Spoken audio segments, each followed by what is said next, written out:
Welcome, and we're really glad that you're able to be here with us this evening and sharing in this conversation about what's happening in Mount Polley, what's happening in Mariana, two places where so-called accidents have happened, if you speak to company sources, but what many who are close to them have labeled as environmental crimes.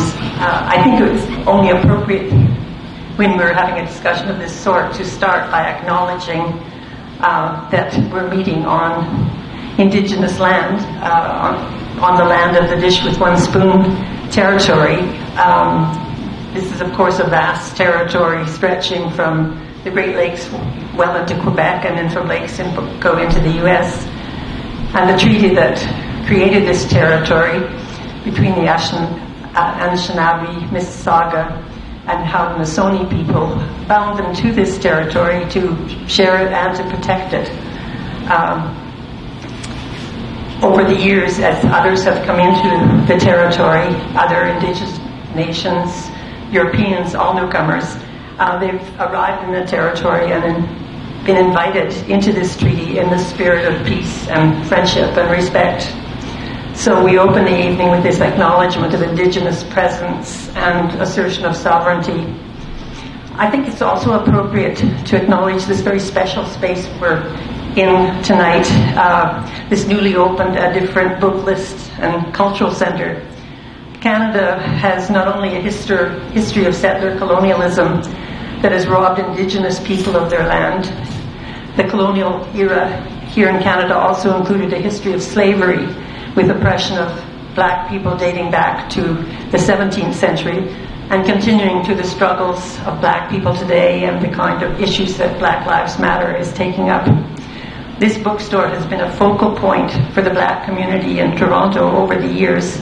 I'm sure it will continue to play that vital role in its temporary surroundings, and we wish it well as it raises funds and prepares to move back across the street at some point in the future. So tonight we're going to be looking at mine tailings dam collapses, one in British Columbia here in Canada, and the other in a state noted for mining in Brazil, the state of Minas Gerais. In both cases, those mines also operate on indigenous land. One of our panelists, Rick Holmes, is making his way into the city as we speak. His flight from Vancouver is only arriving a little bit late, but he will be with us, I think, by the time it comes to his turn on the program. He lives in a community just 4 kilometers from Mount Polley, and so can give us a first-hand account of an impacted community by what happened there. Jacinda Mack, a member of the Chatsel First Nation, one of the 2 bands directly impacted by the tailings dam collapse, was with us last summer in Montreal at the World Social Forum to talk about the impact of that tragedy on her people. And to bring an Indigenous voice from Mount Polley to us, I'd like to quote something from an article that Jacinda and Rick wrote together for a local paper. This is how it began and ended. This is Jacinda's voice. Before the Mount Polley disaster struck 2 years ago, our communities of the Chatsel First Nation and likely lived, when she comes she'll teach the pronunciation of the name of her people. I feel I'm massacring it each time I say it, but apologies in advance. But our 2 peoples, the community in Likely and the First Nations, live together with reassurances from the British Columbia government and the company that no such tragedy related to their mining operation could ever happen. Yet on August 4th, 2014, our lives and the landscape were forever changed. And impacts from mining do last forever. Both of our communities rely on the Kesno Lake watershed for our way of life and economic prosperity. Yet the Mount Polley disaster, which sent 24 billion liters of contaminated processed water and tailings into the lake, endangered all of that. The mine waste has moved well off the mine footprint and is loose within the Fraser River watershed. For example, previous to the disaster, harvesting and processing up to 200 salmon per Schatzel family was at the heart of our food security, teaching our children about the land and engaging in cultural practices such as trade and sharing with the less fortunate. Mount Polley responded to our ongoing concerns about contaminated salmon by delivering the equivalent of 3 tins of salmon per Schatzel member, the response from Imperial Metals to the community.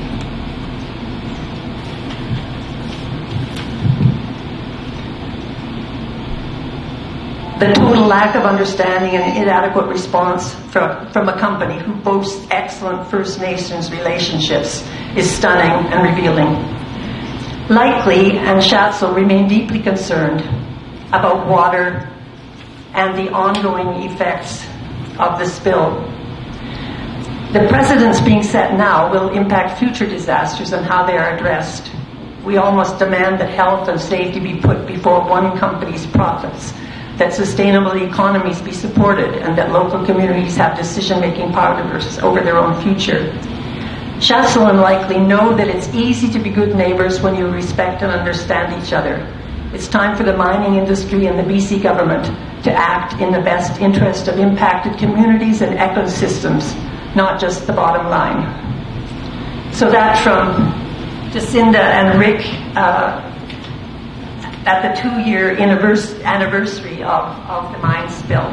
And Rick, when he arrives, which we hope will tell us a little bit more about that.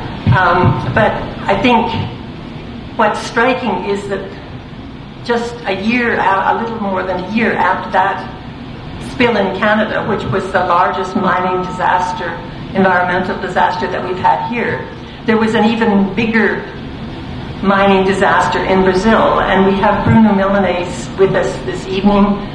Bruno is an engineer by training, an activist, a scholar activist, as we say in Canada, but part of very interesting working groups of academics in Brazil, multidisciplinary working groups, who are closely monitoring mining activities in Brazil, particularly in the state of Minas Gerais, where they're so plentiful.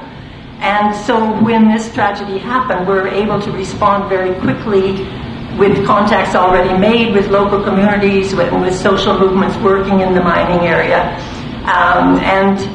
Just 2 months after it happened, come out with a very comprehensive report about it, but also using their research skills in the aftermath of this event to help local communities affected by it prepare their arguments and buttress their claims for reimbursement and compensation from this company, because this is a spill, as Bruno will describe to us, that affected not just the area immediately around the mine, but extended through an 800-kilometer river system until it reached the Atlantic Ocean. So let me not steal Bruno's thunder by saying any more about that, but he is with us now and will be here in Toronto for a few more days at the Social Science and Humanities Congress, and then on to Guelph for the Latin American CERLAC meeting.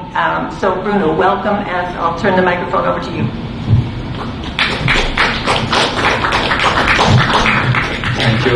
Thank you, Judith. It's an honor to be here. I thank you a lot for the opportunity. I believe that we in Brazil have a lot to share with Canadians. We come from both of us. All of us come from two mining countries, traditionally mining countries. We do a lot of mining for export. We do have Canadian mining companies mining in Brazil, and you have Brazilian mining companies mining in Canada. So the same way that they share the experience and they build their networks, we also have to build our own networks and try to get stronger based on this kind of relationship we build. Well, as Judith mentioned, I am an engineer. Now I'm lecturer at Juiz de Fora Federal University, which is located in Minas Gerais state. It's kind of backcountry state, close to Rio. I mean, it's good to be close to Rio, because any time you say from Brazil, people say, from Rio. No, not quite Rio, but close by. And I'm part of poemas, which means politics, environment, mining. I'm sorry, it's different in Portuguese. Politics, economy, mining, environment, and society. And I'm also part of the Brazilian Network for Environmental Justice, which is a broad network involving activists and lecturers and researchers from different public universities. And we have been doing a lot of some work on mining for the last 7-8 years, something like this.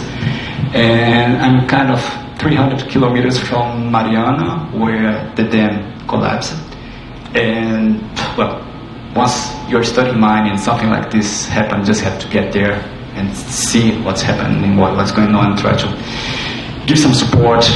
And it's just like be with people there. So, and I think it's a good opportunity to share with you some of this experience and then learn some what has happened in Polley as well. That's what our agenda for today. Just a few general aspects. Talk a little bit of tail dam failure in general and looking particularly on environmental justice or injustice aspects. Talk about environmental license in Brazil and some of the failures we have there. It seems there's some of the issues are quite common here in Canada as well. And talk about the state and the companies react to the failure in just a few remarks at the end. So just to begin, I think whenever we start in different countries, it's always good to locate people where we are. So that's Brazil. I think that's quite easy to recognize. Here we're in kind of southeast of Brazil. The red city there is Mariana. And as Judith mentioned, that's Minas Gerais state, which means general mines. The state itself was created based on gold mining, and that brings us back to the 17th century and 18th century, and mainly based on African slaves. So there is quite a large black community there, or mixed race community, and mainly many of them still living on the countryside as small farmers or fishing, and that's plays a lot. That's quite important when we're talking about justice and mining dams, spills, and so on. I'm not sure how much you're familiar with mining, tailing dam spills. Like when you talk about mining accidents, people always think about underground mining and about explosions. And of course, we do have to think about it and think about worker safety and so on. But here we are talking about dam spills. So this is a picture before the failures. We can see over there where the mining is. Just about 6 kilometers down, there's a community over there. It's called Bento Rodrigues.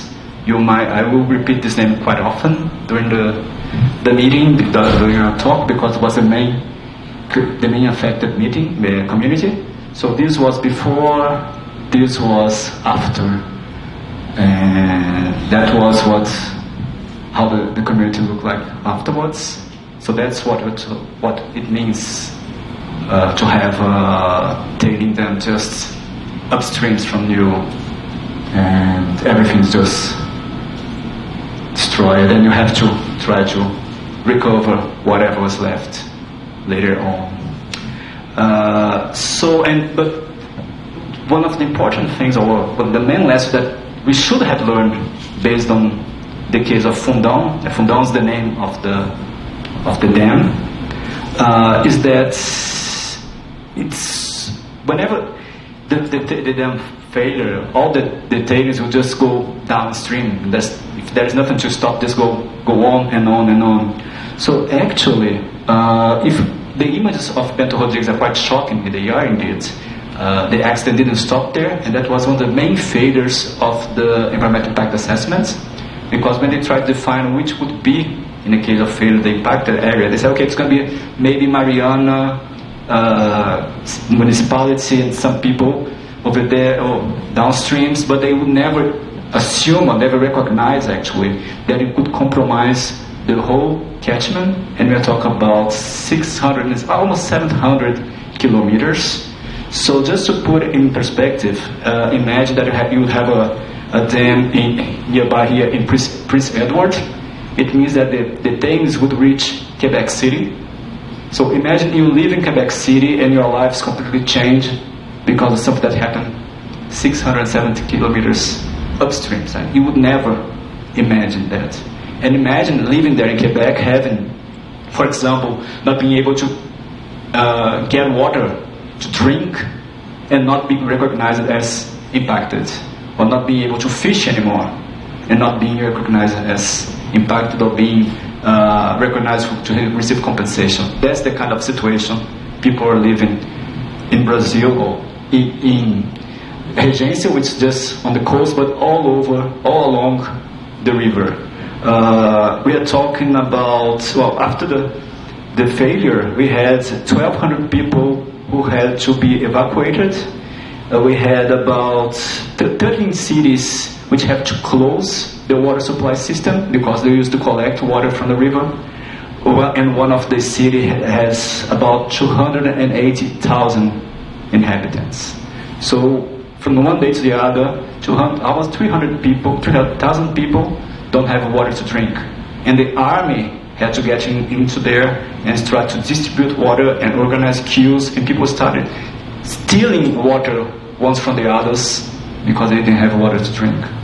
It was a complete chaos. It was a collapse of the social network there was there. That's what could happen, or that's what happens in case where you have failures like this. Apart from the problems on the cities or the urban areas, we can also imagine that all along the river we had lots of small farmers, fisher folk.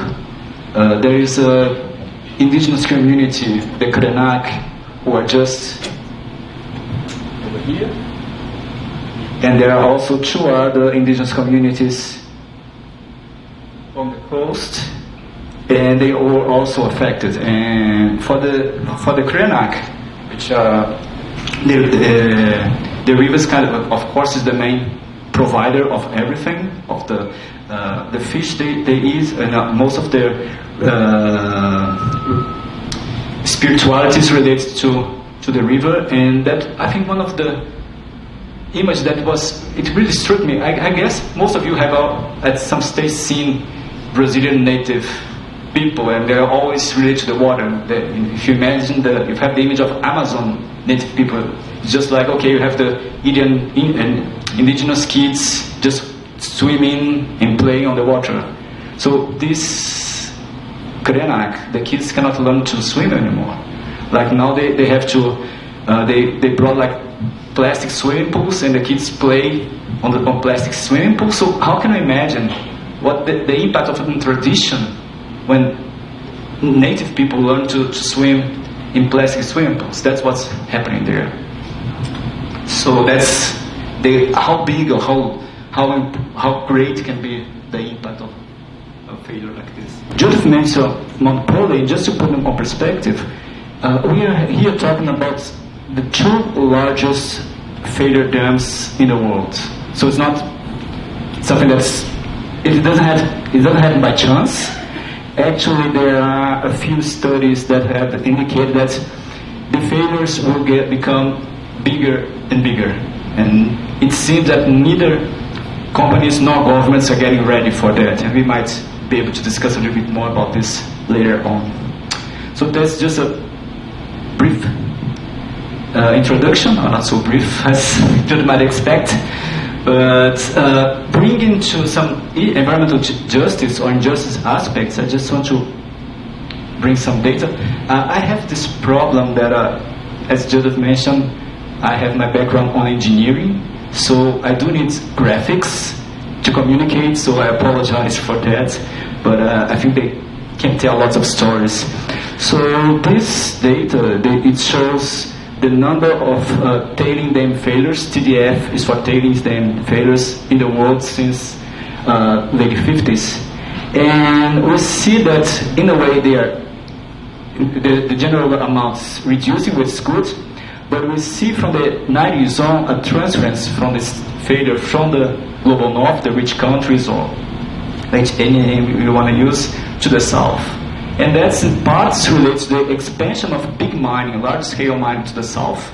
And we have seen this a lot all over Latin America. Have people from Peru, and people have studied in Guatemala, Chile, and also Africa. We just see these things happening. And also, it also has to do with safety standards and the capacity of government actually to enforce any kind of law there. So the other data that helps to tell the story, it shows the number of people who has died with these failures. So here on the left is the number of TDFs which have caused casualties, and then much larger in the south, and the number of casualties much larger in the south as well. So that's if you think about justice issues, and if you consider that many of the companies who operate in the south come from the north or have their shares bought and sold in the north, we can bring some kind of global perspective or global justice perspective there. If we go down to regional issues in Brazil and then talking specific about Minas Gerais state, there's another more local issue that we could associate with the concept of environmental racism. And what we see is that in a state where 45% of the persons are white, only 33% live by tailing dams. So 2/3 of the population there, or 2/3 of the population who lives close tailing dams are black or mixed race or native Brazilians. So we can put a ethnic issue on the debate of how do these tailing dams are located. So, and I'll come to that again when we talk about Bento Rodrigues, which was mainly a black community, and that brings us back to the origin of these people who were actually free slaves who couldn't get a place in the city, so they moved to the countryside to become small farmers and try to live out of the land. Well, environmental licensing in Brazil, there's a particularity about Fundao Dam, that's the pink one over there. It was the third large dam just built in the neighborhood of two other ones. The three of them belong to Samarco, that's the name of the company. And as you can see, the three of them is just a few kilometers upstream from Bento Rodrigues, the community I mentioned before. And this map is quite similar to, not that quite, but anyway, it is similar to this one. This one comes from the environmental impact assessment done by companies, consulting companies for the Samarco. And a funny thing, or not so funny, a detail here is that Bento Rodrigues doesn't appear here.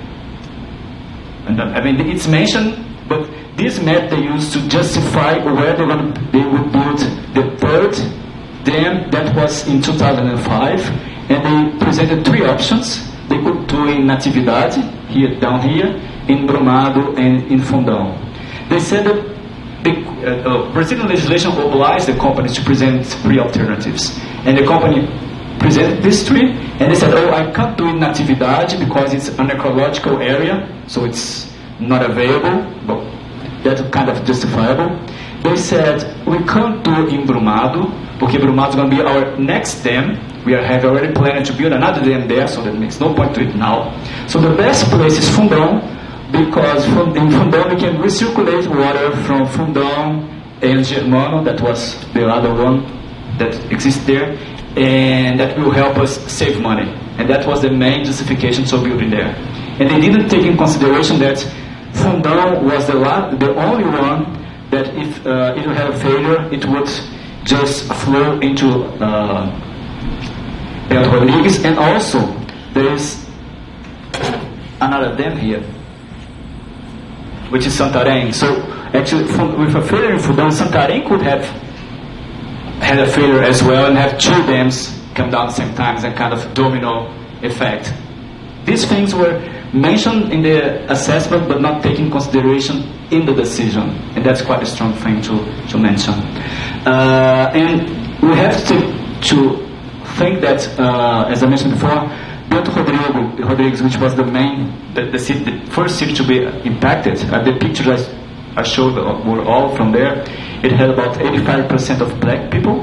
The second community to be affected was Paranato de Baixo, around 80%, Gesteira 70%, Barra Longa 60%.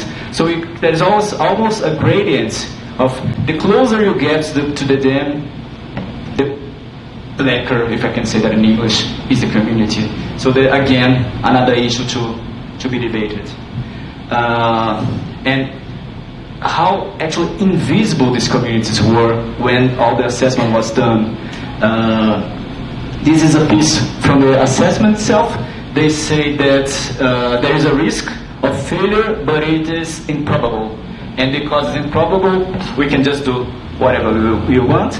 It's important to mention that the assessments from 2005, the operation, the license to operate was released in 2008. And between 2001 and 2008, there were five failures only in Minas Gerais state. And even after 5 failures in 7 years, they said, oh, it's improbable, we don't have to worry about it. That's the reality there. And well, so only in 2013, the public prosecutor, when they were renewing the operational license, they demanded a contingency plan. So it's you don't have to remove the dam, but at least you have to have, if it bursts, what are you going to do? And actually did a contingency plan, which said that in the case of an unavoidable catastrophe, what the company should do, just warn the civil defense, and that's our plan. So that was a big issue in Brazil, that there was no legislation imposing or forcing companies to have at least do you say a siren in English? Yes, a siren to alert communities downstreams what's going on. And maybe the great advance we had in our legislation, after that all mining companies are putting sirens everywhere, but not reinforcing or being more concerned about the safety in other issues. So that's a little bit of the general situation, about the consequences or some of the reasons. But I just want to move a little bit further to understand, to talk about the actors behind it. So what led us to the situation? So another few global aspects. We're talking about a global player. I think most of you might have heard about Polley, the Brazilian champion on mining. But Samarco, which owns the Fundao Dam, it's a joint venture between Vale and the Australian Billiton. And all the iron ore that they extract is exported. So none of that stays in Brazil. And that's another justice issue to bring about. Because whenever, particularly when you talk about iron in Brazil, they say, well, Brazil wants to be industrialized and to be a big country and get rich, so we need industry, and for that we need iron. But actually, almost 70% of all the iron that we extract is exported, and 100% of the iron that Samarco extracted was exported. So actually, we don't need this iron to industrialize the country or for whatever other use they might want. And that brings us to resource nationalism, and that could be another issue. When I talk about Samarco and about the shareholders, it's important to notice that since 2009, all the profit was reversed to the shareholders as dividends. So none of the money stay in the country. But then we are talking about the super cycle of commodities here. And in 2011, the iron ore was about $120 a ton, or $130. So Samarco was doing really big investments just to increase its extraction. But as profits didn't stay in the company, what they did was just to get indebted. And by 2014, it was like 80% of indebtedness, while safe situation for our mining companies about 45%. That's the situation presented by Vale there. So it was in a very vulnerable situation before the accident. Before the failure.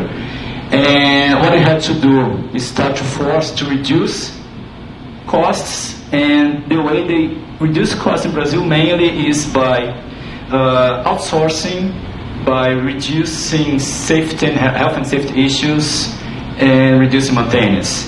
So what did Samarco? The consequence of the reduction of costs in Samarco was incredible increase in accidents involving the workers and not maintaining properly the equipment. So in the inquiry done by the civil police in Brazil, there are 2 inquiries of this happened there, where they identified that lots of equipment for safety were insufficient and they were not working properly, and there were lots of operational failures in the dam, which resulted in the failure itself. So the dam burst and all the mud came down, and have all these people suffering and being displaced. And so what does the Brazilian state do about it?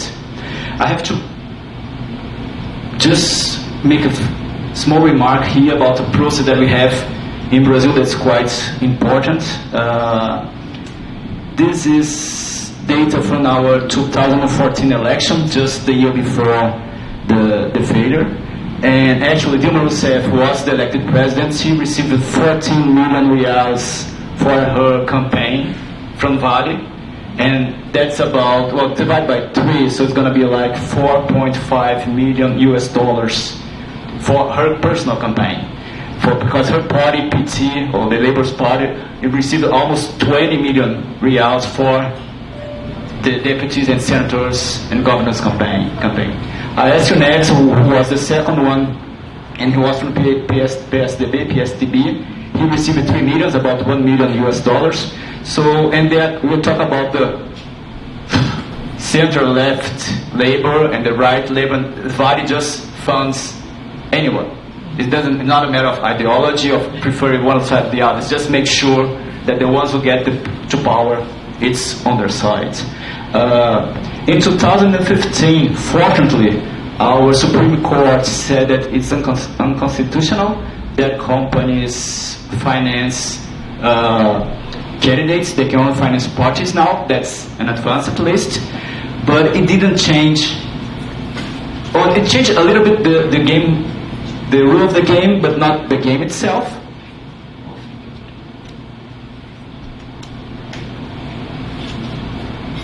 I was talking to some people earlier today, and they asked about what's going on in Dilma's impeachment and Temer in Brazil and so on. And this is after Temer got to power, he changed all his cabinet, of course, his ministries.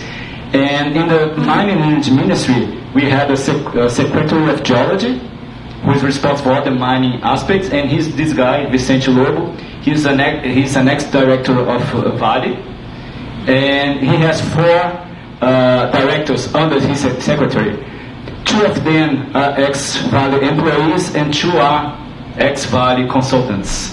So a joke we make in Brazil that until 2004, it was really expensive for companies to get into government because they have to pay politicians. But now it's much easier because government pays company staff to work there. So it's just, I know you have this kind of trouble here in BC, but not sure yet that explicit. It's a shame. Come on. But that's the Brazilian reality. And so this kind of government, either funded or just compounded by people from big mining companies, they decided that it wasn't the government responsibility to look after the impacted people, but it was the company's responsibility to do something. So Samarco, Vale, and BHP, they had to create a foundation, right? It's called Renova Foundation, who's supposed to negotiate and go for the compensation and mitigation aspects of the environment and social impacts of the failure. So there's a board of governors who is chosen mainly by the companies. The committee here, the interfederative committee, is kind of watching dog, so it's supposed to look and take care and see what the foundation is doing. And there's a fiscal council, executive council, and I just want to point that the impacted communities, they can take part in the advisory council. So they are there, kind of, you can say, being heard. But then what they can do in this foundation, just to give opinion or propose solutions, so nothing impacted people say is binding. And apart from that, the representatives of the communities have to be appointed by governments, not by community itself. So it tells a little bit of how much they might, or how much strength they will have there. Well, the agreement that led to this foundation says that the Renova Foundation will be also audited by experts and auditors, but these guys are also chosen and paid by the company. So that's the institutional arrangement for that. And there's a very long document that establishes how this foundation works. I'll just point out a few issues here. They say that the foundation itself will create the parameters to identify who was affected and who was not. And so there's a big issue there. People, as I show in the map, after the tailings reached the ocean, just spread along the coast, and fishery folk who lived there, they were not considered affected, although they could not fish anymore because the courts prohibited fishing, banned fishing in the area. So it took them 1 year to be considered impacted people, and now the Renova Foundation has to identify them and quantify the damage and compensate them for that. But apart from this, the foundation creates the parameters, and it might be these parameters will be validated by the federative committee. But even if people are identified as impacted, they have to present documents to prove how much they had before the failure. So imagine whoever had his house down and lost his or her chickens and cows and trees. How do you prove how much you had before? Yeah. So actually, that's the last one. So in the end, that's a brief scenario what's going on. And just to bring about this idea that actually we are talking about political issues. Whenever we debate with mining companies, they try to bring how technically safe the dams are, but it's not only a technical aspect, but it's much more, as important technical aspects. We have to think about the political aspects behind the definition of safety, who is affected, who is not, how you put these things and how you monitor these things, and all that. Well, I apologize for talking for so long, but I thank you a lot for your patience. Thank you.